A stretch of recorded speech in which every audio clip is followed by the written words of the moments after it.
오늘 말씀은 사도행전 17장 1절부터 9절에 있는 말씀입니다.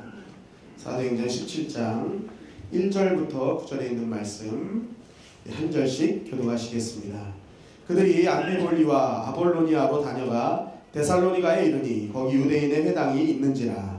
바울이 자기의 관례대로 그들에게로 돌아가서 새 안식일에 성경을 가지고 강론하며 뜻을 풀어 그리스도가 해를 받고 죽은 자 가운데도 다시 살아나야 할 것을 증언하고 이르되 내가 너희에게 전하는 이 예수가 곧 그리스도라 하니, 그 중에 어떤 사람 곧 경건한 헬라인의 큰 무리와 적지 않은 귀부인도 권함을 받고 바울과 신라를 따르나, 그러나 유대인들은 시기하여 저자의 어떤 불량한 사람들을 데리고 때를 지어 성을 소돔하게 하여 야손의 집에 침입하여 그들을 백성에게 끌어내려고 찾았으나 발견하지 못하며 야손과 몇 형제들을 끌고 읍장들 앞에 서서 소리질러 이르되 천하를 어지럽게 하던 이 사람들이 여기도 이르매 야손이 그들을 맞아들였도다. 이 사람들이 다 가이사의 명을 거역하여 말하되 다른 임금 곧 예수라 하는 이가 있다 하더이다 하니, 무리와 읍장들이 이 말을 듣고 소동하여 다 같이 읽겠습니다. 야손과 그 나머지 사람들에게 보석금을 받고 놓아주니라. 아멘. 한번 따라 하실까요? 교회의 능력은 머릿수로 결정되지 않는다.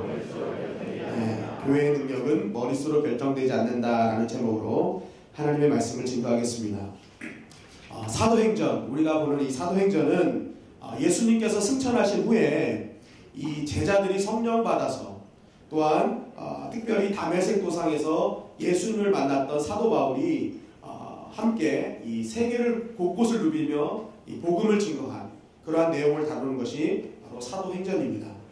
특별히 오늘 이제 말씀 읽은 이 17장, 사도행전 17장은 이제 바울이 어느 지역을 갔느냐, 지금의 이제 그리스 지역입니다. 그리스에 있는 데살로니키라고 하는 지역, 지금은 데살로니키라고 하는데 당시에는 이 데살로니가라는 곳으로 가서 선교를 어떻게 하였는지를 말씀하는 장이 바로 17장 말씀입니다. 당시 이 바울이 찾아갔던 데살로니가는 이 지정학적으로 또 선교학적으로 굉장히 중요한 위치를 차지하고 있었습니다. 이 당시 이 데살로니가의 지정학적인 중요한 위치는 이 당시 이 마게도냐, 그 유럽 지역의 행정 수도의 역할을 담당하는 곳이 이 데살로니가였습니다. 그래서 그곳에는 20만 명이나 되는 인구가 정치, 경제, 사회의 그런 중심지로 그 20만 명이라는 인구가 같이 살고 있었죠. 그래서 이 당시에 그 로마의 유명한 정치가의 학자였던 키케로가 이 데살로니가는 영토의 심장이다라고 얘기했습니다. 그만큼 굉장히 중요한 지정학적 위치를 갖고 있는 곳이 바로 이 데살로니가였습니다. 그리고 이 선교학적으로도 이 데살로니가는 굉장히 중요한 곳이었는데, 이 데살로니가에는 유대인 회당이 굉장히 많았습니다. 이 유대인 회당이 많았다는 것은 당시에 그곳에 유대인이 많이 살았다고 말하고 있는 것입니다. 그런데 이 사도 바울이 선교를 할 때 원칙을 갖고 있었는데, 그게 뭐냐, 첫 번째 복음을 증거하는 세력이 누구냐, 사람들이 누구냐, 유대인이었습니다. 내가 복음을 증거하되 첫째는 유대인에게요, 둘째는 이방인에게요. 우린 헬라인 사도 바울은 이방인의 선교사라고 생각하는데, 실제적으로 사도 바울의 말씀의 첫 번째 타겟은 유대인이었습니다. 그러다 보니까 이 사도 바울이 가는 곳곳마다 유대인 회당 많은 곳은 굉장히 사도 바울 입장에서 보면 굉장히 중요한 선교적 위치를 가지고 있었던 것입니다. 왜냐하면 그곳에서 유대인들이 변화돼서 유럽 곳곳으로 퍼졌을 때 엄청난 선교의 역사가 일어나기 때문에 이 사도 바울은 회당이 많은 지역을 굉장히 중요하게 여겼던 것입니다. 결국 바울에게 있어서 이 데살로니가라는 지역은 지정학적으로, 선교학적으로 굉장히 중요한 위치를 차지하고 있는 그러한 땅이었던 것입니다. 그런데 이렇게 바울이 이제 이 땅을 데살로니가를 선교하러 들어가는데, 오늘 말씀해 보니까 이 바울이 그냥 들어간 것이 아니라 이 같은 선교원 일행이었던 한 사람, 바로 누가를 이 빌립보 지역에 놓고 이 나머지 대원들 실라와 디모데만 데리고 이 데살로니가로 들어갔음을 증거하고 있습니다. 오늘 본문 1절을 보면은 그들이 암비볼리와 아볼로니아로 다녀가서 이렇게 얘기하고 있습니다. 이 사도행전의 저자는 누가입니다. 누가가 썼는데, 이 누가가 자신이 같이 들어가는 어떤 선교지로 갈 때는 우리라는 단어를 쓰고, 이제 자신이 빠지고 다른 사람들만 선교를 하고 나가면 그들이라는 단어를 썼습니다. 왜냐하면 자신이 그곳에 속하지 않았기 때문에. 그러니까 오늘 본문 17장을 얘기하면서 그들이라고 사용하는 이 말씀을 보면 이 누가는 빠져 있는 것입니다. 내가 빠지고 나머지 사람들이 갔다라고 얘기를 하는 거예요. 근데 그들이 이제 누가를 빌립보 지역에 놓고, 이 빌립보 지역에 놓은 것은 그곳에 예수님을 믿고 구원받은 자들을 잘 양육시키기 위해서 누가를 그곳에 놔두고 이제 나머지 인원이 이제 데살로니가로 들어가게 된 것입니다. 당시 이 선교는요, 사람 한 명이 굉장히 중요했습니다.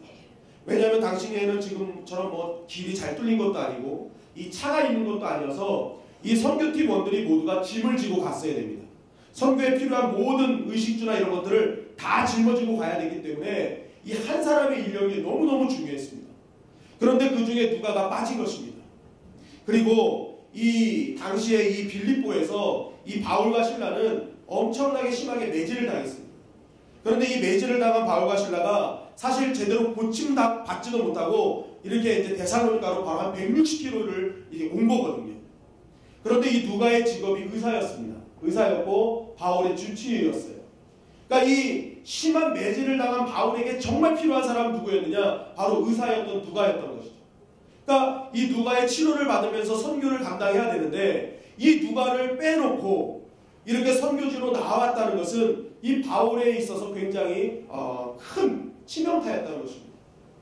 그럼에도 불구하고 이 바울은 이 한 지역의 그런 양육이 너무나 중요하다는 사실을 깨닫고 누가를 놔두고 적은 수의 이 선교 팀원을 데리고 그 넓은 데살로니가로 향했던 것입니다.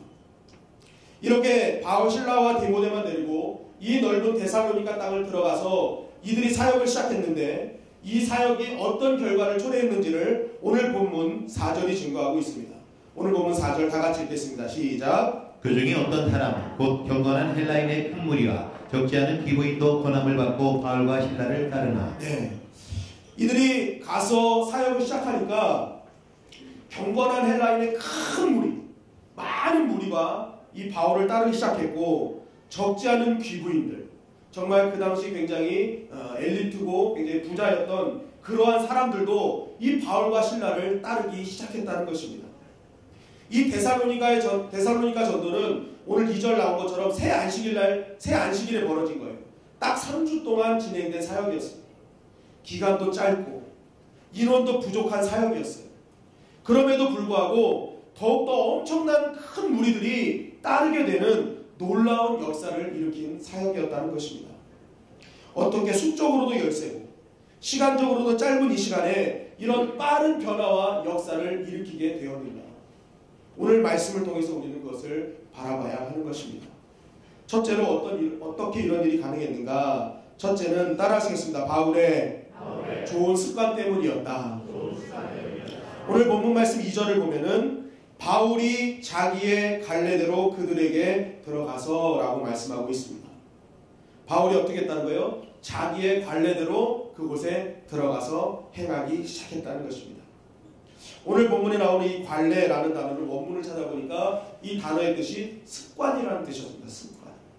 그러니까 바울은 자기의 습관대로 행하기 시작했다는 거예요. 행하기 시작했다.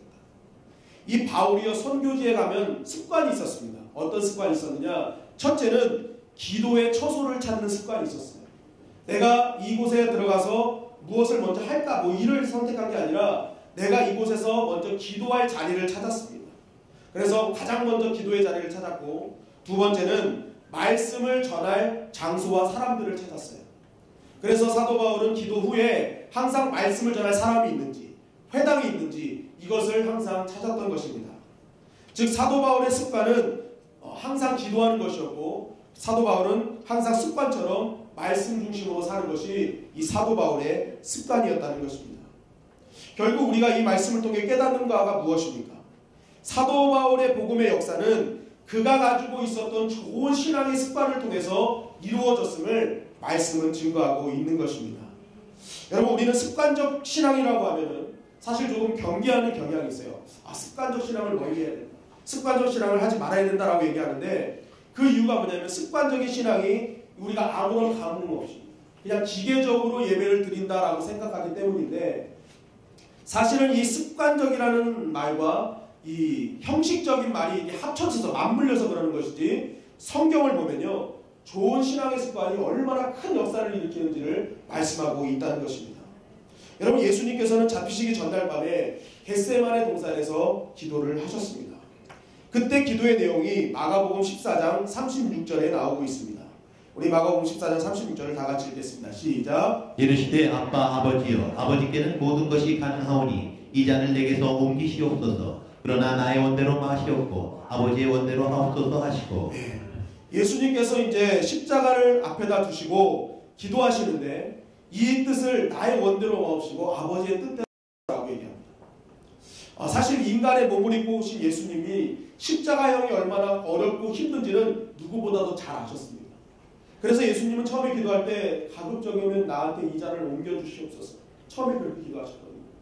그런데 기도가 진행되면 진행할수록 나의 뜻대로 마옵시고 하나님의 뜻대로 원하기를 기도하셨습니다. 어떻게 이런 기도가 가능했을까? 누가복음 22장 39절 말씀을 우리가 다 같이 읽겠습니다. 시작. 예수께서 나가사 습관을 따라 감난산에 가시매 제자들도 따라갔더니. 예수님께서 습관을 따라 어딜 가셨대요? 감람산으로 가셨대요. 여러분 이 습관을 따라 감람산으로 가셨다는 이 의미를 우리는 잘 알아야 되는데 왜냐하면 이 습관을 따라 감람산으로 가신 것이 겟세마네 동산의 기도와 맞물려 있기 때문에 그래요. 여러분 이 감람산이 어떤 산이냐? 예루살렘 동쪽에서 약 1.2km 떨어진 곳이 이 감람산입니다. 감람나무가 풍성하다 해서 감람산이라고 얘기하는데 이 감람산을 그냥 쭉 따라 올라가면 꼭대기에 어느 동산이 있느냐? 겟세마네 동산이 있습니다. 그러니까 겟세마네 동산에서 예수님이 기도하셨다라는 것은 항상 습관을 쫓아 감람산에 가셨다는 것과 맞는 거예요. 그러니까 항상 예수님은 습관을 쫓아 감람산에 가셨다는 이 말씀은 습관을 쫓아 겟세마네 기도 동산으로 올라가셨다는 것입니다. 결국 예수님은 겟세마네 동산에서 계속 습관적으로 기도하셨던 거예요. 그 감람산 꼭대기에 있는 겟세마네 동산에서 습관처럼 기도하신 것이 예수님의 기도였어요. 그런데 중요한 것은 예수님이 습관을 쫓아 기도하는 것보다 거기서 습관처럼 기도한 내용이 무엇이냐는 거예요. 내용. 성경은 성경에서는 예수님이 어떤 기도를 했는지에 대해서 말씀하시지 않지만 우리가 예수님이 제자들과 우리들한테 하신 말씀을 보면 예수님이 어떤 기도를 하셨는지 우리는 잘 알 수가 있습니다. 예수님께서 제자들이 예수님께 얘기합니다. 우리들에게도 기도를 어떻게 하는지 가르쳐주세요 라고 했을 때 예수님이 말씀하십니다. 너희는 이렇게 기도하라. 하늘에 계신 우리 아버지여 이름이 거룩히 여김을 받으시오며 나라의 임하옵시며 뜻이 하늘에서 이루어진 것 같이 땅에서도 이루어지리라. 제자들이 우리에게 기도를 가르쳐주세요 했을 때 예수님이 가장 먼저 가르쳐주신 기도가 무엇입니까? 하나님의 뜻이 이 땅에 이루어지기를 기도하라 말씀하셨어요. 하나님의 뜻이 이 땅에 이루어지기를. 그리고 나서 예수님이 또 말씀하십니다. 너희가 기도할 때에 모든 기도의 제목이 더해지는 역사가 일어나는 기도의 방법이 있다. 여러분 우리가 기도할 때 더해지는 은혜가 있기를 간절히 바랍니다. 다 응답받아야 되는 것입니다. 그런데 그 방법이 무엇이냐? 마태복음 6장 33절이라는 거예요. 마태복음 6장 33절 다 같이 읽겠습니다. 시작. 그런즉 너희는 먼저 그의 나라와 그의 의를 구하라. 그리하면 이 모든 것을 너희에게 더하시리라. 예수님께서 너희가 기도하는 모든 것들을 더하는 역사가 있을 것인데 그렇게 더하는 은혜가 있기를 원한다면 너희가 먼저 해야 될 것은 그의 나라와 그의 의를 구하라 말씀하신 거예요. 그러니까 예수님이 우리들에게 기도를 가르쳐 주실 때 항상 강조했던 것이 하나님의 나라의 뜻이 이 땅에 이루어지기를 먼저 그 나라와 그 의를 구하기를 가르치셨다는 것은 예수님의 모든 기도는 항상 하나님의 뜻이 중심이 되어 있고 그 나라와 그 의가 항상 먼저 기도하는 그런 기도셨다는 것을 알 수 있는 것입니다. 그러니까 예수님은 한 번도 자신의 유익을 위해 자신의 기쁨을 위해 먼저 기도하지 않으시고 오직 하나님의 뜻과 하나님의 나라를 위해서 기도하셨던 분이 예수님이셨던 거예요. 그랬더니 하나님께서 그 기도를 들으시고 모든 것이 더해지는 은혜를 허락해 주셨던 것입니다. 여러분 예수님께서 이런 십자가의 공포 앞에서 결국 끝까지 하나님의 뜻을 선택할 수 있었던 가장 큰 이유는 무엇이냐? 바로 하나님의 뜻을 구하는 기도가 습관이 되어 있었기 때문에 그렇습니다. 어느 순간에서도 나는 내 뜻이 아닌 하나님의 뜻을 구하는 그 겟세마네 기도, 감람산을 습관 쫓아가셨던 그 기도가 습관화되어 있었기 때문에 예수님은 하나님의 뜻을 이룰 수 있는 놀라운 그러한 뜻을 선택할 수 있었던 것입니다. 여러분, 바울도 마찬가지죠. 바울은 사역을 하면 할수록 너무나 고달프고 힘들다는 사실을 깨닫게 되었습니다. 고린도후서 11장 24절 27절 우리가 한 절씩 교독하시겠습니다.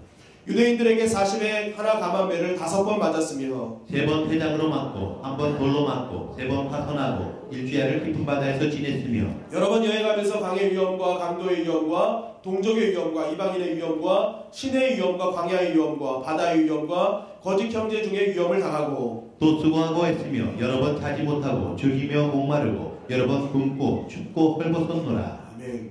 자, 사도 바울이 선교를 하면 할수록 계속 이런 일들이 벌어지는 거예요. 갈 때마다 고난인 거예요. 갈 때마다 아픔인 것입니다. 육신적으로 너무너무 힘들었던 거예요. 그때 바울은 깨달았습니다. 힘들고 어려울 때마다 너무 힘들어. 나 이러다가 죽을 수 있겠는데, 나 이러다가 하나님의 뜻을 이룰 수 없겠는데, 나 이러다가 사역을 끝까지 감당할 수 없겠는데 라는 생각을 한 거예요. 계속적으로 흔들렸던 것입니다. 너무나 힘들고 어려우니까. 그때 이제 사도 바울이 결심합니다. 내가 이럴 때일수록 바른 선교의 원칙을 정해주지 않고 바른 선교의 원칙을 내 몸에 배어있지 않고 습관화시키지 않으면 나는 중도에 포기할 수밖에 없겠구나 라고 생각을 한 것입니다. 그러면서 이 사도 바울이 어떤 노력을 했는지를 고린도전서 9장 27절이 이렇게 증거하고 있습니다. 우리 다 같이 읽겠습니다. 시작. 내가 내 몸을 쳐 복종하게 함은 내가 남에게 전파한 후에 자신이 도리어 버림을 당할까 두려워함이로다. 사도 바울이 어떤 노력을 했습니까? 자기 몸을 계속 친 거예요. 자신이 나태함이 올 때, 환경이 안 좋아지려고 할 때마다 자신을 계속 습관화시킨 것입니다. 기도를 습관화시키고 가는 곳곳마다 말씀을 습관화시키는 거예요. 그래서 사도 바울은 자기가 기도 중심의 사람, 말씀에 반응하는 사람으로 자꾸만 만든 것입니다. 그래서 사도 바울의 원칙 중에 하나가 선교지 가서 기도하고 선교지 가서 말씀하는 것은 이것은 그냥 된 것이 아니라 계속 자신을 치면서 습관적으로 만들어 놓은 자신의 선교 법칙이었던 것입니다. 그런 습관된 그런 신앙의 습관을 통해서 사도 바울은 끝까지 하나님의 나라를 이루고 하나님의 역사를 이룰 수 있는 믿음의 사람이 되었던 것입니다. 여러분, 우리가 승리하는 신앙생활을 하기 위해서 어떤 상황 속에서도 교회를 선택하고 어떤 상황 속에서도 하나님의 나라를 선택할 수 있는 유일한 방법은 무엇이냐? 바로 내 몸을 치는 것입니다. 언제나 말씀에 반응하기를, 언제나 기도하는 자가 되기를, 언제나 예배하는 자가 되기를 계속 나를 치는 것입니다. 여러분, 어떤 목사님이요 바둑에 심취했다고 합니다. 바둑이 아주 습관이 된 거예요. 그래가지고 잠잘 때 탁 놓으면 천장이 다 바둑판으로 보이는 것입니다. 그래서 검은알, 흰알 놓고 하는데 문제는 이게 자고 생활할 때 상관이 없는데 예배 시간이 문제인 거예요. 예배 시간. 예배 시간에 딱 예배를 드리고 쓰면은 성도님들이 막 들어오면은 검은 머리 성도님 들어오면 검은 알, 흰 머리 누님들이 들어오면 흰알 이렇게 생각이 되는 거예요. 그래서 막 이렇게 성도님들 앉는 자리마다 아다리를 치는 겁니다. 아다리를 계속 치는 거예요. 일로 가면 안 되는데 막 속으로 막 계속 이쪽으로 앉으셔야 되는데 막 이러면서 아다리를 치는 거예요. 그런데 본인이 목사인데 예배를 주장하는 앞에 왔는데 너무 형편없는 자신의 모습을 발견하게 된 거죠. 그래서 자신이 그동안 설교를 딱 못 주고 성도님들한테 부탁한 거예요. 이 부족한 종을 용서하시고 이 부족한 종을 위해서 기도해달라고, 이 나약한 자를 위해서 기도해달라고 성도님들한테 부탁을 한 것입니다. 그러니까 성도님들이 막 목사님의 그 간절한 마음을 알고 같이 뜨겁게 목사님을 위해서 막 기도를 해주시는 거예요. 그러니까 예배가 냉랭했던 예배가 막 뜨거워지기 시작하고 여기저기서 막 우는 거예요. 사람들이 우리 목사님 하면서 막 엉엉 울면서 방언도 터지고 막 엄청 예배가 뜨거워진 것입니다. 그러니까 목사님이 그 성도님들의 그 뜨거운 기도, 정말 그 아낌없는 사랑을 생각하면서 마음에 감동이 온 것입니다. 그러면서 이 목사님이 이제 기도하는 거예요. 이제부터 우리의 모든 습관과 행동이 오직 주만 바라보게 하여 주시옵소서. 그랬더니 막 아멘, 지금처럼 막 아멘 난리가 난 거예요. 교회 난리가 난 거예요. 그래가지고 이 목사님이 너무 감동적이라서 주님, 오늘의 결단이 끊어지지 않게 하여 주시옵소서. 예수님의 이름으로 기도드립니다. 아다리. 그랬다는 거예요. 아멘 해야 되는데 이게 자꾸만 몸이 이게 습관이 되다 보니까 아다리가 되어버린 거예요. 아다리가 되는 거예요. 여러분, 이만큼 우리의 말의 습관이 무서운 거예요. 우리의 행동의 습관이 무서운 것입니다. 여러분, 우리가 기억할 것은 우리가 신앙의 습관을 잘 만들어야 될 줄 믿습니다. 여러분, 오늘날에도 악한 사단마귀들이 우리가 얼마나 하나님의 나라를 선택할 수 없도록 우리에게 강의 위험을 줍니다. 우리에게 얼마나 동족의 위험을 주고 형제의 위험을 주냐는 거예요. 우리를 얼마나 줄이게 하고 목마르게 하냐는 거예요. 우리는 한시도 깨어있지 않으면 우리는 어느 순간에 주님으로부터밖에 벗어날 수밖에 없는 그런 상황을 우리 날마다 직면하고 살아가고 있다는 것입니다. 여러분, 우리가 이런 상황에서 하나님의 나라를 선택할 수 있는 방법은 무엇이겠습니까? 나를 치는 것입니다. 나를 자꾸만 말씀으로 치는 것입니다. 내가 기도의 자리에 가서 나를 치는 것입니다. 내 몸이 기도에 반응하기를, 내 몸이 예배에 반응하기를, 내 몸이 말씀에 반응하기를 자꾸만 나를 칠 때에 우리는 결국 하나님의 나라를 선택하는 자가 되어질 줄 믿습니다. 여러분, 몸이 피곤하고 우리가 마음의 상처를 받으면 교회에 나오는 것이 쉽지가 않습니다. 그러나 하나님을 믿는 참 성도들은 어찌해야 되겠습니까? 그럴 때일수록 내 육신과 심령을 치는 것입니다.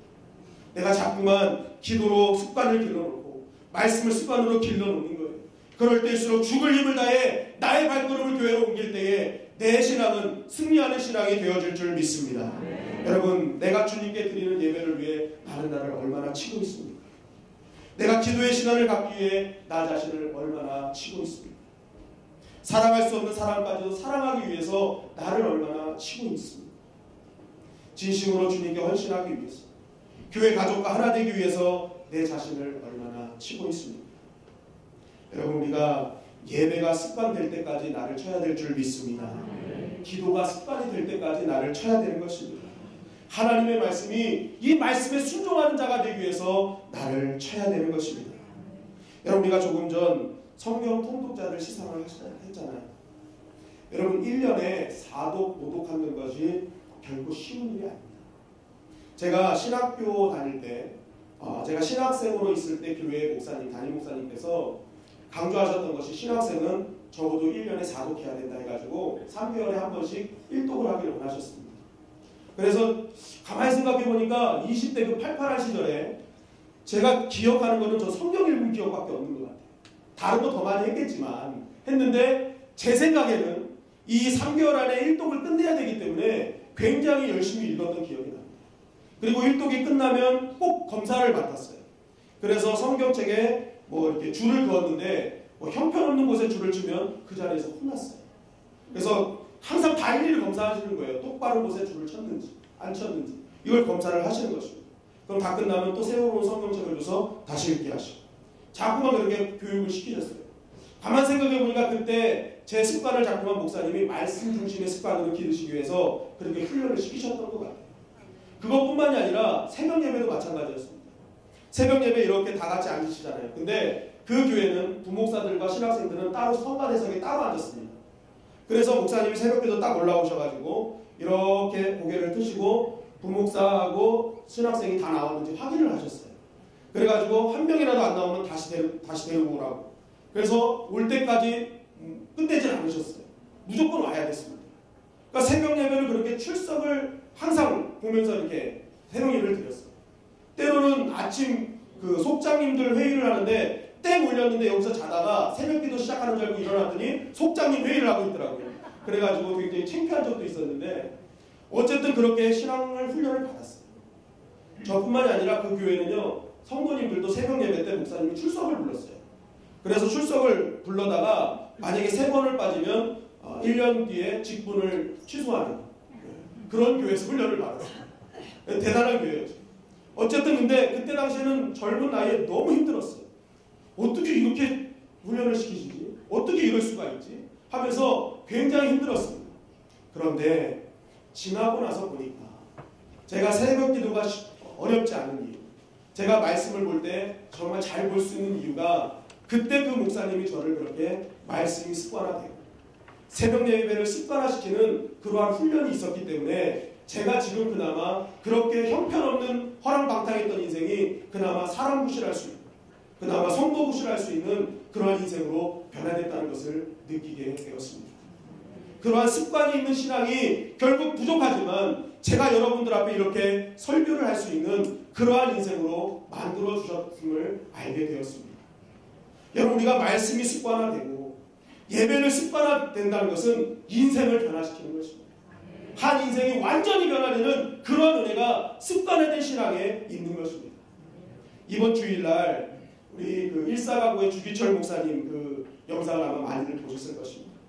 근데 이 다큐를 보면서 제가 깨달은 게, 이 주기철 목사님이 사실 평양 산정협교회 가시기 전에 마산에서 목회를 하셨는데, 이 마산에서요, 이 주기철 목사님이 엄청 유명해진 거예요. 설교가 너무 좋아서 굉장히 유명한 목사님이 됐고, 그 마산에 있는 교회가 부흥을 계속 이루는 교회였다고 합니다. 그래서 주기철 목사님은 마음만 먹으면 그 자리에 앉아가지고 편안하게 목회를 하실 수 있었답니다. 그런데 산정협교회에서 청빙이 온 것입니다. 당시 평양은 그 기독교의 산실이었기 때문에 그곳이 신사참배를 가장 안 하는 곳이었어요. 그래서 일본 제국주의 이 일본 그 사람들이 가장 노리고 있는 데가 평양이었다고 합니다. 그러니까 저게 신장부였어요. 주기철 목사님이 만약에 산정협교회로 간다는 것은 저게 신장부로 가서 그 모든 고문과 모든 탄압을 다 받아야 된다는 것을 의미했죠. 그럼에도 불구하고 이 주기철 목사님이 그 편안한 목회의 자리를 떠나고 평양 산정협교회로 갈 수 있었던 가장 큰 이유를 다큐에서는 이렇게 표현합니다. 당시 마산의 무악산에 있는 가장 꼭대기에 있는 십자바위, 그곳에서 날마다 무릎 꿇고 기도하는 주기철 목사님을 보여줘요. 결국 이 모든 편안함을 이기고 그 모든 자신의 기득권을 내려놓고 결국 죽음의 사지로 자신의 몸을 끌고 가셨던 가장 큰 이유는 바로 그는 그 기도처에서 습관화된 기도가 있었기 때문에 그렇습니다. 무엇이 하나님의 뜻입니까? 어떤 것이 하나님의 나라를 이루는 것입니까? 라는 그 기도가 있었기 때문에, 늘 습관처럼 하는 기도가 있었기 때문에 그는 하나님의 뜻을 선택할 수 있었고 위대한 민족의 신앙의 스승으로 남을 수 있었던 것입니다. 여러분, 마찬가지로 이 시대를 살아가는 우리가 정말로 하나님이 원하시는 인생, 우리 인생이 송두리째 바뀌고 하나님께서 모든 것을 이루시는 인생이 되기 위해서 우리가 해야 될 일은 다른 것이 아닙니다. 바로 나의 삶이 예배가 습관이 될 때까지, 기도가 습관이 될 때까지 하나님 앞에 엎드려야 될 줄 믿습니다. 여러분, 우리가 2015년이 이제 얼마 남지 않았습니다. 한번 나의 지난 한 해를 되돌아보시기 바랍니다. 지난 1년 동안 나의 몸에는 어떤 습관이 배어 있습니까? 세상의 습관으로 가득 차 있습니까? 하나님을 향한 신앙의 습관으로 가득 차 있습니까? 또 더불어 앞으로 다가올 2016년 한 해 나는 어떤 습관을 만들기를 원하십니까? 여러분, 이제 앞으로 우리 교회가 송구영신 예배를 드리고 또 1월 4일부터는 신년 특별 기도회를 하고 1월 18일부터는 그럴 캠프 코리아를 진행합니다. 너무나 빡빡한 일정이고 어찌 보면 내 육신으로 감당할 수 없는 그러한 시기인 것이 보입니다. 그러나 왜 하나님께서 우리 교회에 이러한 일들을 만들어 놓으셨을까요? 그것은 다른 것이 아닙니다. 너의 인생 2016년도에는 예배하는 인생이 되어라. 기도의 습관을 기르는 인생이 되어라. 하나님을 만나는 습관을 기르는 자가 되어라라고 하나님께서 만들어주신 계획인 줄 믿습니다. 이 믿음 갖고 나오는 것입니다. 여러분, 우리가 2015년도에 하나 좋은 신앙의 습관을 기르지 못했다면 앞으로 2016년도에는 준비된 하나님의 은혜를 경험하기 위해서 우리가 힘들지만 빡빡하지만 그 자리를 우리가 사수할 때 우리가 2016년도에는 하나님이 원하시는 좋은 신앙의 습관이 이루어지게 될 줄 믿습니다. 그 신앙 습관을 통해서 하나님께서는 모든 것을 더해주시는 은혜를 우리에게 부어주시는 것입니다.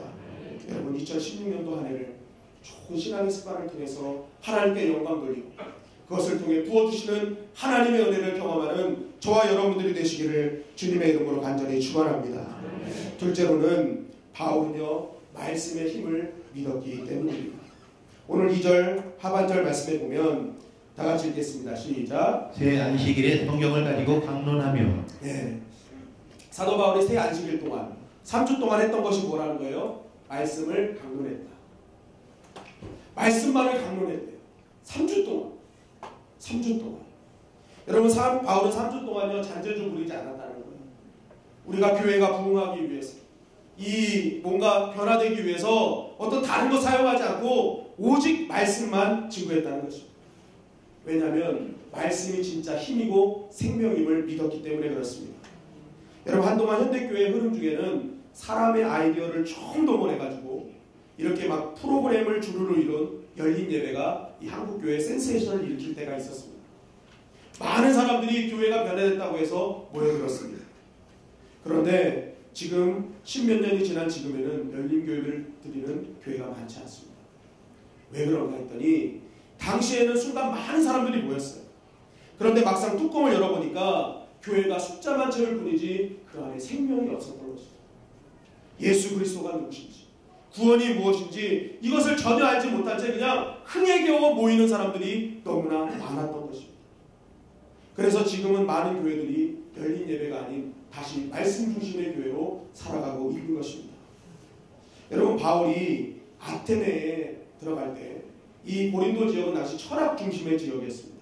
그러다 보니까 이 아테네를 들어갈 때 철학적으로 접근을 시도했습니다. 늘 말씀만 갖고 들어갔는데 철학을 접목해서 들어갔어요. 그런데 사도 바울이 가는 여러 곳에 부흥하고 막 엄청난 역사가 일어나는데 이 아테네에서만큼은 많은 열매가 없었습니다. 그래서 이 아테네 이 사역 후에 이 바울이 고린도전서 2장 1절 2절을 통해서 이런 반성적인 고백을 합니다. 고린도전서 2장 1절 2절입니다. 다 같이 읽겠습니다. 시작. 형제들아, 내가 너희에게 나아가 하나님의 증거를 전할 때에 말과 지혜의 아름다운 것으로 아니하였나니 내가 너희 중에서 예수 그리스도와 그가 십자가에 못 박히신 것 외에는 아무것도 알지 아니하기로 작정하였습니다. 네, 고린도 지역의 형제들에게 얘기합니다. 내가 너희에게 증거할 때 말과 지혜의 아름다운 것을 하지 않았다. 왜 하지 않았느냐 하면 이 아테네에서 실패를 알았습니다. 말씀으로 들어가지 않으니까 실패하는 거예요. 그래서 내가 말과 지혜의 아름다운 말을 하지 말자 하고 어떻게 합니까? 이제는 내가 그가 십자가에 못 박히신 것 외에는 아무것도 알지 않으기로 작정했다는 거예요. 이제는 내가 이쁜 거 뭐 잔재도 안 필 거예요. 나는 십자가로 나갈 거예요. 십자가가 승리고 십자가가 힘이니까 나는 십자가 복음만 붙들겠다는 바울의 고백인 것입니다. 여러분, 우리가 기억할 것은 하나님께서 진정으로 쓰시는 사람은 어떤 사람이냐? 교회 안에서 또 교회가 쓰이는 받는 교회는 잔재주고 있는 교회가 아니에요. 말씀이 오직 능력이다. 말씀이 생명이다. 라는 능력을 붙드는 교회에 하나님이 역사해 주실 줄 믿습니다. 히브리서 4장 12절에 보면은 하나님의 말씀은 살았고 운동력 있어 좌우의 어떤 것보다도 예리하여 혼과 영과 및 관절과 골수를 찔러 쪼개기까지 하며 또 마음의 생각과 뜻을 감찰하나니. 여러분, 이 말씀이 뜻하는 바가 무엇입니까? 말씀이 다 뒤집어 놓는다는 것입니다. 말씀이 다 고쳐 놓는다는 것입니다. 이게 말씀의 힘이고 신앙의 본질이라는 것입니다. 그래서 어떻게 하는 거예요? 말씀으로 승부하라는 거예요. 여러분, 진짜 교회는 어떤 교회입니까? 말씀이 살아있는 교회가 교회인 줄 믿습니다. 그 교회를 통해 생명력 있는 역사가 일어나는 것입니다. 제가 광고를 보는데요, 그 TV 광고에서 저는 처음으로 명품 광고를 처음 보았습니다. 그 루이비통을 광고를 하는데 보신 적 있나요? 아니, 거의 못 보셨을 거예요. 아마 이런 광고를 하지 않았기 때문에.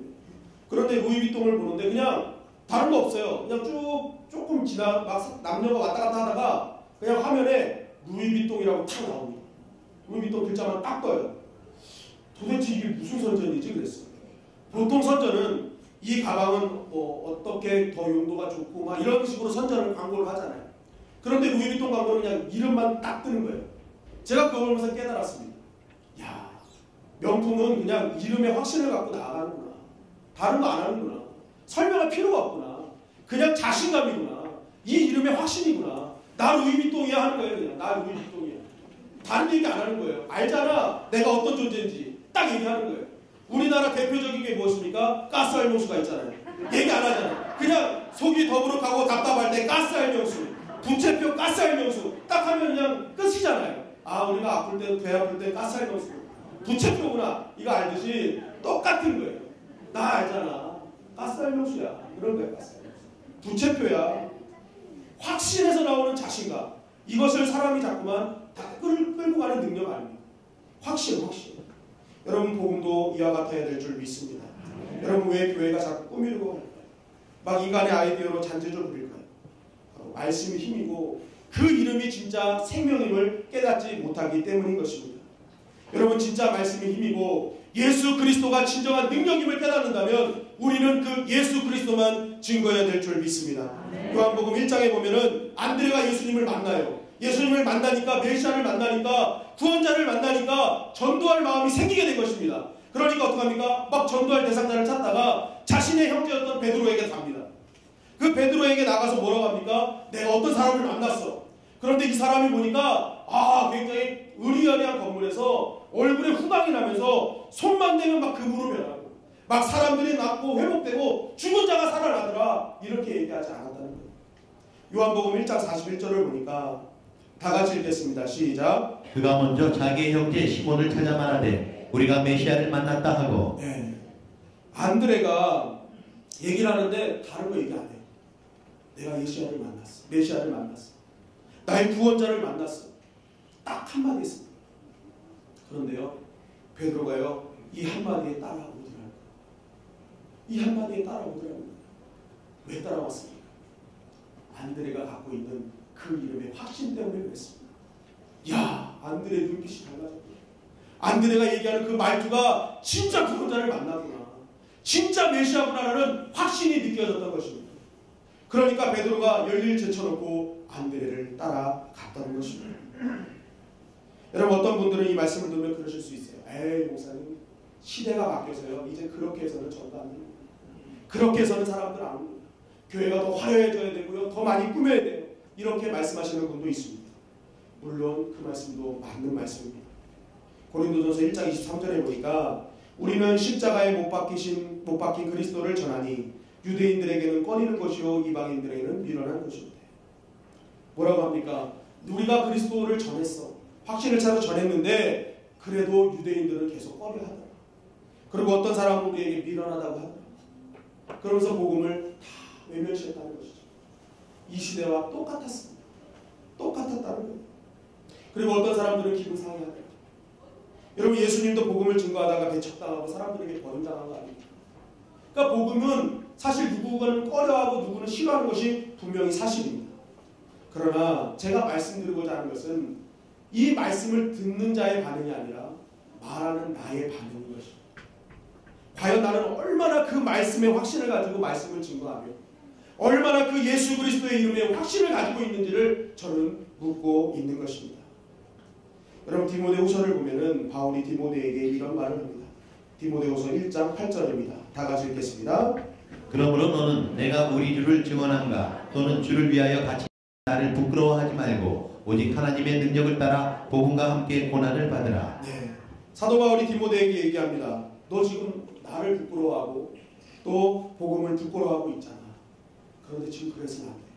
너는 지금 복음을 부끄러워하지 말고 오직 하나님의 능력을 따라 복음과 함께 고난을 받아야 돼 라고 이야기하고 있는 것입니다. 이 디모데는 두려워하고 있었습니다. 왜냐하면 나이가 어리다는 이유 하나만으로 사람들이 그를 우습게 보았고, 이 사도 바울이 자신의 눈앞에서 복음을 증거하다가 감옥에 들어간 사실을 보면서 나도 어쩌면 저렇게 해서 죽을 수 있겠구나라는 두려움이 앞섰던 것이죠. 그런 디모데를 향해서 바울이 이야기를 하고 있었던 것입니다. 또한 그런 디모데에게 디모데후서 4장 1절 5절을 통해서 이렇게 말씀하고 있습니다. 한 절씩 읽겠습니다. 하나님 앞과 살아있는 자와 죽은 자를 심판하실 그리스도 예수 앞에서 그가 나타나실 것과 그의 나라를 두고 엄히 명하노니 너는 말씀을 전파하라. 때를 어떤지 못 어떤지 항상 힘쓰라. 범사의 오래 참음과 가르침으로 병책하며 경계하며 권하라. 때가 이르니 사람이 바른 교훈을 받지 아니하며 귀가 가려워서 자기의 사역을 따를 스승을 많이 두고 또 그 길을 진리에서 돌이켜 허탄한 이야기를 따르리라. 다 같이 읽겠습니다. 그러나 너는 모든 일에 신중하여 고난을 받으며 전도자의 일을 하며 내 직무를 다하라. 네, 이 말은 그겁니다. 디모데야, 사람들이 귀가 가려워져서 너의 말을 안 들을 수도 있다. 디모데야, 진리에서 사람들이 다 돌이켰기 때문에 허탄한 이야기를 따를 수밖에 없을 것이다. 그러나 중요한 것입니다. 너가 삶을 하면서 중요한 것인데 그것은 무엇이냐? 그들의 반응이 아니란다. 너의 확신이야, 너의 확신. 너가 그들의 반응을 보고 달아가는 것이 아니라 너는 확신을 가지고 심판자로 오실 예수 그리스도를 생각하며 계속적으로 말씀을 증거해야 된다는 것이다. 너가 확신을 가지고 그렇게 말씀을 증거할 때 엄청난 역사는 일어날 것이라고 사도 바울은 이야기합니다. 그러면서 디모데후서 4장 8절을 통해 이렇게 증거합니다. 다 같이 읽겠습니다. 시작. 이제부로는 나를 위하여 의의 멸관이 예비되었으므로 주 곧 의로우신 재판장이 그날에 내게 주실 것이며 내게만 아니라 주의 나타나심을 사모하는 모든 자에게도니라. 자, 너가 사람의 반응을 신경 쓰지 않고 너에게 맡겨주신 그 말씀의 확신을 가지고 그리스도의 이름을 가지고 너희가 그 길을 따르면 너를 향한 의의 멸관이 준비되어 있다는 것이. 너가 확신을 가지고 전도해서 한 명도 주께로 돌아오지 않을 수도 있어.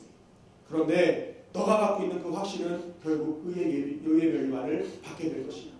사람이 많고 적은 것이 아니라 네가 확신을 갖고 있느냐 아니냐에 따라서 네가 의의 멸관이 주인공이 될 수 있고 아닐 수 있는 거야 하며 예수님의 확신을 촉구하였던 것입니다. 여러분, 성경이 강조하는 것은 사람의 반응이 아닌 것입니다. 내가 그 이름의 확신을 갖고 있는지, 내가 말씀의 확신을 갖고 있는지 주님은 그것을 바라보고 계시다는 것입니다. 여러분, 교회가 변화되기를 원하십니다. 이 교회가 하나님께 쓰임받으며 나의 가정과 자녀들이 한순간에 변화되는 역사를 경험하기를 원하십니까? 그럴 때 그것을 원한다면 우리가 해야 될 고백은 단 한 가지입니다. 로마서 1장 16절을 다 같이 읽겠습니다. 시작. 내가 복음을 부끄러워하지 아니하노니 이 복음은 모든 믿는 자에게 구원을 주시는 하나님의 능력이 됨이라. 내 가정과 내 사업자가 교회가 완전히 변화되길 원한다면 복음을 부끄러워하지 않는 것입니다.